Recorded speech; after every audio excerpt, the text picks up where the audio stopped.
जुल्म के ये ज़ाब्ते हम नहीं मानते। आज पूरे मुल्क ने देखा कि किस तरीके से जमहूरियत को जो है फिर निशाना बनाया गया जब अलीमा खान साहिबा के ऊपर दौरान प्रेस कॉन्फ्रेंस जो है उन पर 2 ख़वातीन ने साज़िश के तहत अंडे खींच के मारे। कहने का मकसद ये है कि ये इंतहाई रकीक हरकतें उन पर जो हमला किया गया और पूरी मुल्क की जो ख़वातीन है वो इस वक़्त सरापा एहतजाज हैं।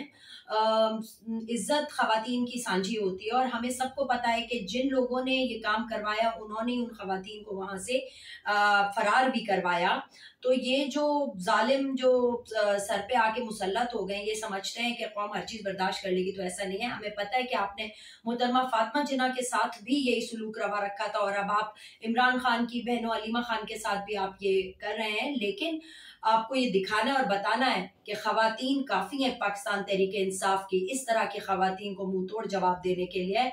और इसी सिलसिले में सूबाए सिंध ने जो है पाकिस्तान तहरीक-ए-इंसाफ ने भरपूर तरीके से 7 सितंबर को एहतजाज करने का फैसला किया है। जो जेल में मज़ालिम हो रहे हैं इमरान खान के ऊपर, उसके खिलाफ भी और उनके ख़ानदान के ऊपर, और साथ-साथ ये जो वाक़या किया है जिसमें हमारी जो है बड़ी बहन की तज़लील हुई है, इसके लिए तो 7 सितंबर को भरपूर तरीके से तमाम पाकिस्तान तहरीक-ए-इंसाफ सिंध के तमाम डिवीजन्स कराची, हैदराबाद, मीरपुर ख़ास, लाड़काना, सक्खर और बेनज़ीराबाद में भरपूर एहतजाज करेंगे प्रेस क्लब के आगे। और ख़वातीन से मेरी दरख्वास्त है कि भरपूर तरीके से इसमें शामिल हों। साथ-साथ तमाम ओहदेदारान, सपोर्टर्स और विमेन विंग सिंध की जो अराकीन हैं, साथ में हमारे जो पूरी टीम्स हैं, सूबे से लेके जो है यूनियन काउंसिल तक हम बिल्कुल इस एहतजाज को कामयाब बनाएँगे और भरपूर तरीके से आवाज़ उठाएँगे कि ये जो ज़ुल्म के ज़ाब्ते हैं, ये हम नहीं मानते।